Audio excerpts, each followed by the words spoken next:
Hello everyone, this is Fantasy-esque and welcome back to Lakeburg Legacies.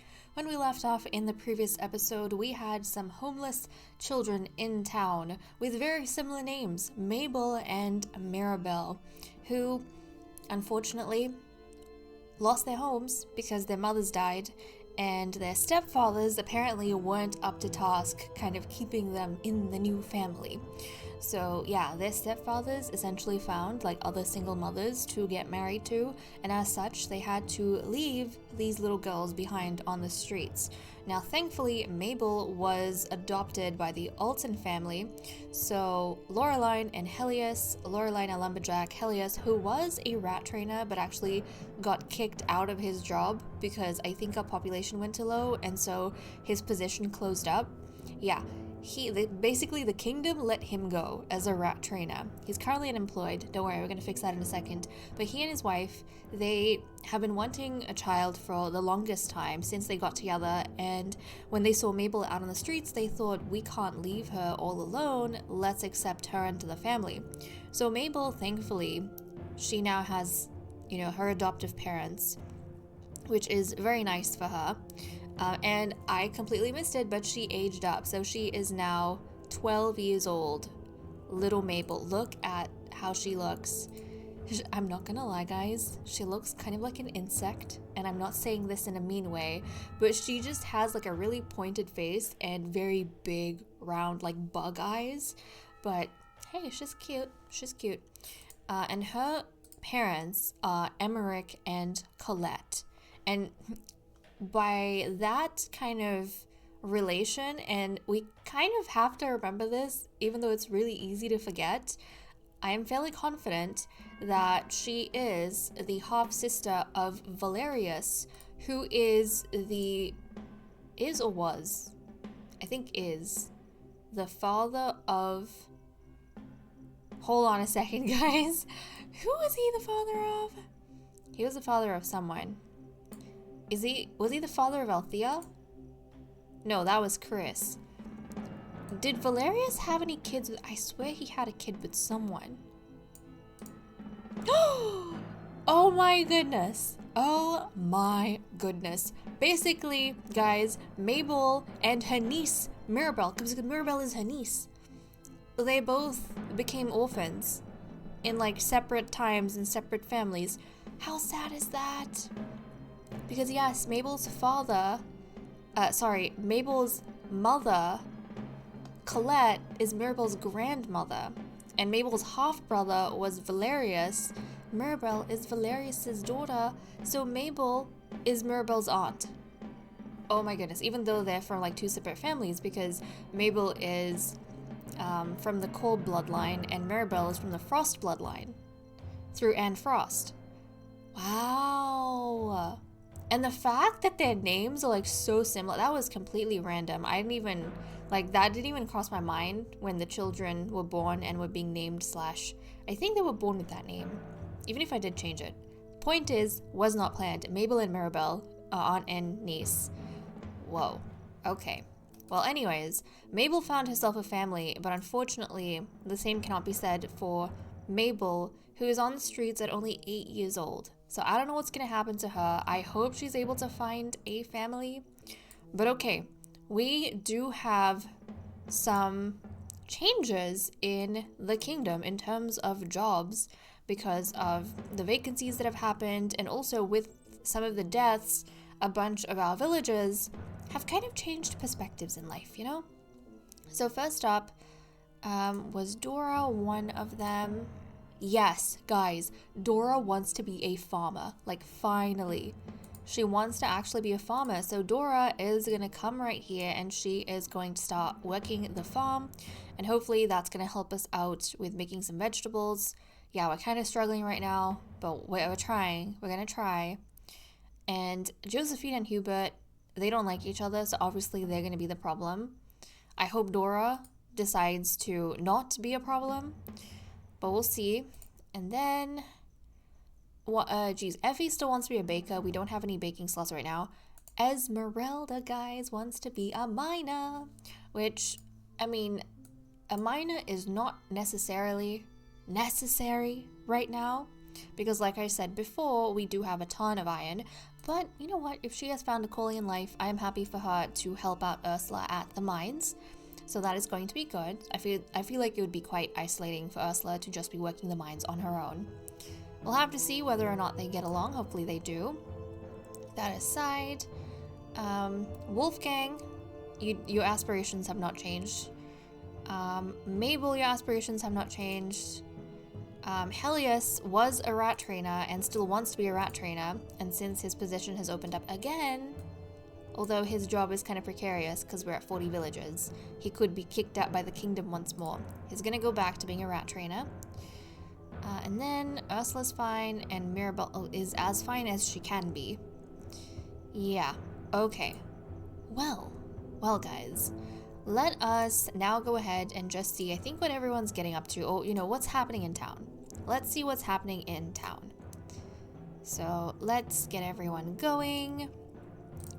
Okay, Eloise and Nathan, who I think are friends for life, are hanging out over here and getting inspired, like by the forge or behind the forge, which is actually very nice. I kind of like the idea that maybe they take walks around town trying to get inspiration for maybe new things to bake, or maybe they go around asking the different villagers what kind of, you know, breads they would like to eat, what kind of flavors they're looking for. I kind of like that. But yeah, the mood in the bakery is actually really good right now. Even Marie's attitude can't dampen everyone else's spirits.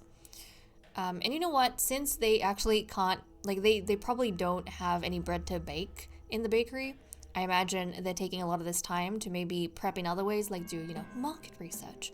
So I do like that. Let's keep going. Let's keep going. Oh? Yes! Okay, this is really sweet. Marie and Brynja, who are very old. Marie's 65, Brynja 64. Mirabelle's been sleeping in the streets for some time now. It's not an easy life per se, but at her age, it's even worse. Marie and Brynja seem to have a house big enough so the Bonnet family could adopt Mirabelle, but is it really possible? Yes. Now these two, they are the parents of... Not Sapphire. Not Sapphire, Eloise. Right, they're the parents of Eloise. And, you know, Marie and Brynja, they're old enough that they don't want to have any other children of their own. So the fact, I wasn't expecting them to adopt Mirabelle, but the fact that they're willing to give Mirabelle a home makes me really happy, because Mirabelle, thankfully, this means will not have to be, like, out on the streets for a whole year. That's very sweet. Very, very sweet of them. So yes, hey presto, the family grows. What more could they want? Marie and Brynja are sure they made the right decision. Mirabelle's future now looks much brighter than what she anticipated. Okay, that makes me happy, because now Mirabelle has a home in the Bonnet family. And oh my goodness, Hubert and Malis did not last very long. They separated, like, instantaneously. Okay, Sapphire and her little baby. Wait, hold on. Is this... Hold on. Did I not... You know what? Is it Era? I love how I apparently did not change the baby's name. Because I did not. I took a look at the baby, but I did not change the baby's name last time. I think I do want to do that. So, hold on a second. Elisanda. Naya. Maybe Naya?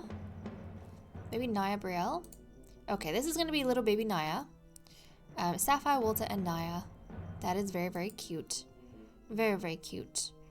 But where did we see... Yeah, so basically Sapphire and her daughter Naya are getting along very well, which I'm happy to see. Are they close? How close are they? Okay, their relationship has improved. I don't think they were... I think when she was born it was kind of average, but it's gotten better. Now she has a 61% relationship with her mother. Still the least out of her family members, but still, that's cute that they're, you know, developing a good bond. And I think Sapphire will be able to, like, foster a better relationship as Naya gets older, because, like we've said, Sapphire has the perfect personality, which is very nice. Okay, so I'll leave them be. Oh, that's so cute. That's so cute. Okay, oh, we can recruit. We can recruit, which is amazing. Oh, and also... Randall! Hold on a second. We had a friendship just develop Has Randall ever been... We had a bunch of kids grow up. Give me a second for my brain to catch up. I don't know if Randall has ever been apprenticed anywhere. I don't know. He might be. He's friends with Brynja. I think he was apprenticed actually at the Mason's workshop. I think. Well, regardless of what I think. We have couples that can be made. We have jobs that need to be assigned. Oh my goodness. Oh, okay. Hold on a second. I was like, Wolfgang. Wolfgang. He's only 12 years old, guys. Calm down. Not right now. Wait, like a couple more years. Wait, 6 more years and then we should be fine. Yeah. We should be fine to be, you know, woof woof. But not right now. Not right now. Actually, wolves don't woof. Wolves howl. We can howl in 6 years' time. But has his aspirations changed? Maybe? Nope. Still hasn't. And little Han. Little Han is now 6 years old. Look at him. He wants to be seamster. And king, but you know, very lofty aspirations. We are looking for a queen, not a king. But yeah, he wants to be a seamster. We can make you a seamster apprentice. We have one more slot with Godric. So let's bring in little Han. There we go, there we go. I swear, the sewing workshop is one of the most popular places for the kids to gather, to be honest. One of the most popular. Who are his parents, by the way? Han, where'd you go? Oh, that's so cute! Wait, his father is a seamster? Oh, that's adorable. He has a better relationship with his father than his mother. I mean, it's always been average, but he is being mentored by his father. Hold on a second. Yeah, he's being mentored by his father. Okay, that is so cute. We haven't had like a father-child mentoring ever since we had Marie and Eloise at the bakery. But this is so cute. So we had like mother-daughter, and now we have father-son. Godric's gonna teach his little boy all about sewing, and hopefully in that time they spend together over the next couple of years, they're gonna get even closer and become, you know, really good friends. Oh, that makes me happy. Okay, so we had that. And then we have, of course, Randall that we need to take a look at. So Randall, where do you belong? Now he is the son of Eustace and Josephine, so his mother is a farmer. Let's see. Man of the evening, guys. Man of the evening. He comes from very humble, like family and lineage beginnings, you know? But he doesn't want to be a farmer. He doesn't want to work the soil. He wants to work flesh, guys. Okay, Randall. He's gonna be a man of the evening. That's right, guys. Say hello to Randall. Our first ever man of the evening in Lakeburg. We've had a lady of the evening, not a man of the evening. But you know what? Very unexpected. I kind of love that though. His parents are farmers, he apprenticed at the mason's workshop, and then he kind of grew up and realized that I want to be a man of the evening. I can respect that. But he is brave, obstinate, and well-mannered. Yeah, very, very brave. So, hey, he's filling in a niche in our society. And I think that is exactly the kind of stuff we need. Okay, so Randall is being himself. We have some matchmaking we can do. So let's try and get that done. Now, Ursula is currently 50 years old. You have only ever been with Lysander. You know what? I think Ursula Almina, I know she's 50. But she looks so young. She is going to try her luck with Randall. Yeah, guys. She's going to try her luck with Randall, and we'll see how that goes. So let's get her and Randall potentially together. Not Hubert. No. Hubert's closer to her age. But no, she's gonna go for the young hunk in Randall. Okay, so let's see how this goes. They have a disagreement in terms of divination, but let's see. So they're gonna go on a date. We're starting off at the inn. We can talk about painting, Ursula's new passion, or make fun of people more interested in outfits. We'll go for the outfits. Randall still thinks you can judge a book by its cover. Bah, let's change the subject. And then they're going for a boat ride on the lake. We can relish in the latest rumors circulating Lakeburg, or talk about the abundance of fishermen, which makes the lake less enjoyable. We'll do the complaining of the fishermen. It is almost impossible to swim without being pierced by discarded hooks. Those pesky fishermen should think of other lake users. Okay guys, Randall is going to be in a loveless marriage with Ursula, but at least he is out of the streets. Oh, wait. No, hold on. We get an extra date. I think it's because Ursula has had time after her husband's passing to get over her heartbreak, and Randall has never had any romantic connection with anyone, so there's no baggage. Okay, let's see. They're at the hill by moonlight. We can say flowers are pointless. We'll ask if the cards provided Randall insight into their future. We'll go with the cards. To Randall, this is all just a bunch of pagan shenanigans. Okay, it doesn't matter we had a third date. They're going to be in a loveless marriage, but at least Randall is going to be off the streets. Although, I will say, this might not be that stable, considering Ursula is 50 years old. If something happens to her, he's going to be, back on the saddle, but for now, things are okay. Hubert and Malus just recently divorced, so yeah, they are obviously not going to want to get together with each other. They're just going to have to be single for the time being and kind of wait it out to see what other changes happen in town. But we can recruit, guys. So let's go ahead and see who we might be able to get in town. Okay, we have Leo Frick, who can be a healer, thief, teacher. Okay, he's not useful at all. 28 years old, an artisan.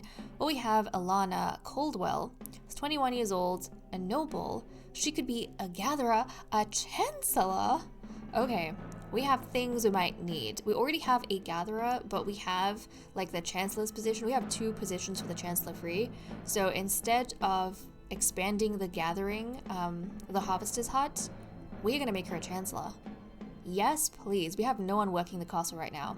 So Alana Coldwell, let's recruit her, guys. Alana, come on in, honey. Let's give you, I think we have some vacancies with homes. Alana is going to be given a house. Oh my goodness. The second district, we have 3 homes that are empty. And Malus lives here all by herself. But yes, Alana is going to move in, so she's going to establish the Coldwell family, which is fine. And the Coldwells, I suppose, are going to be the first members who work up here in the castle. She's going to be our first chancellor. Look at that. This is really cool. Whom would you influence? This is kind of fascinating. I don't know what this changes. Affects the noble class's satisfaction. Oh. So, depending on who we influence, it affects their satisfaction. And anyone who works at the castle, they're going to be pretty much like our, nobility. And I love that she comes from nobility. But if I'm keeping this in mind, I think it might be good for us to check, how many folks we have. What does our population look like, basically? So I should be filtering to see. So we only have 2 nobles, right? Our gatherer and Alana. So that wouldn't be too helpful. Our artisans, we seem to have a lot of, but we actually have more peasants. Actually, no, what am I talking about? So these are the artisans. Hold on a second. Oh, that's distracting. Wait, so peasants. I'm trying to look at the bar because it's kind of a lot of work to count. So it's up to Brynjar. If we go by artisan, the bar is kind of into sapphire. Okay, we have more peasants than we have any other class. So I think it makes sense that we would try and influence the peasants and keep the peasants happy. Yeah, I think we're gonna change our target to peasants because we have more peasants, so it makes sense that whatever we try to do, it's not gonna affect her own class or her own background. Like, she is going to, I think, stay a peasant. What am I saying? She's going to stay a noble because she works at the castle, and that is like considered a noble job. But since we have like a ton of peasants, we have the most amount of peasants within Lakeburg, it makes sense that her policies should influence peasants or try to keep the peasants happy. Yeah, and hopefully that means they're going to be able to produce more in their jobs and such. So Alana, welcome, welcome, welcome. Now we need to find Alana a husband that is hopefully also going to be a helpful member of our society. Not recruiting, but Alana, let's find you a husband. Let's find you a husband. So let's take a look. This is Baron, 22 years old, of the artisan class. Oh, we didn't even take a look at... Sorry, hold on a second. So she is a glutton, boring, and well-mannered. Okay, I mean, you know, I suppose it doesn't matter. She's on her own, working. She's not really the social type anyways, but she is an intelligent gal. She likes treats, dueling, and feasting, and she dislikes music, dancing, and meditation. Now for Baron, he seems to be also an intelligent guy, so interesting, but they have bad affinity. He is shy, greedy, and ascetic. They have so many disagreements with like music, treats, and feasting, but he has a bunch of things here, like fisherman. He wants to be a fisherman. That's going to be really helpful with the food. We've been struggling with the food for a while. And then, you know, some of these other industries, but really the fisherman. So I would be happy if this worked out. He would be like our first fisherman ever. So let's send them on a date and see how it goes. But starting off at the inn, we could denigrate the baker's treats or criticize dancing and just rhythm. We're going to go for the rhythm. Baron will certainly not ask Alana to come with him to her Sunday dancing classes. Or well, come with her to her Sunday dancing lesson. Right, it got out of me, guys. Okay. And then we are at the hill by moonlight. We could say minstrels disturb peace and tranquility, or say no cuddles before the third date. We'll go for the no cuddles. What do you know? Baron isn't very tactile either. It's possible to be happy without rubbing one's sweat and germs onto someone else's skin, you know. And then we have a boat ride at the lake. We could make fun of meditation, or make fun of people who are interested in clothes. We'll make fun of people. The world is way too superficial for Baron. Nobody even knows how to dress in the morning anymore. Okay, they are going to get married, and they're going to be infatuated with each other. Even though their affinity is bad, they might make it work, at least in the beginning. Okay, well, where is he? So you, I'm going to change your name a little bit. Let's see. Have we had a Brian? I don't think so. Brian Grant. Okay, you will be Brian. He is a member of the Coldwell family. And he is going to be our fisher because that is what he wants, yes? He's going to be our fisherman, which is excellent. There we go. So he's going to be happy gathering some fish. We are going to be able to have some food. Okay, we have a small margin with the fruits, but I think having a harvest, like a gatherer, is helping out. The fish is hopefully going to help out with food just a little bit to ease some of the strain that we have on our vegetables. We have 3 farmers, but it might take them a little bit while to kind of get into the groove of things. And I'm very curious to see what chance do they have of children. They do want children, desired, 10% chance. Okay, that's a very interesting match though. Like, Alana's a chancellor at the castle, her husband's a fisherman. It's kind of nice, you know, that she has a little bit of a humble touch. She's got a bit of a humble touch. And she speaks for the peasant folk, you know? She's fighting for the rights of the peasant folk. I like that. Or she's influencing the peasant folk. I like that. She cares about their happiness the most. But, like, you know, it's reasonable. It makes sense. We have the most amount of peasants. We need to keep all of them happy. Okay, guys. I'm actually really happy with the progress we made this time around. But okay, with that said and done, I'm going to leave off here. Thank you so much for watching. I hope you all enjoyed. And I will see you all next time. Bye-bye.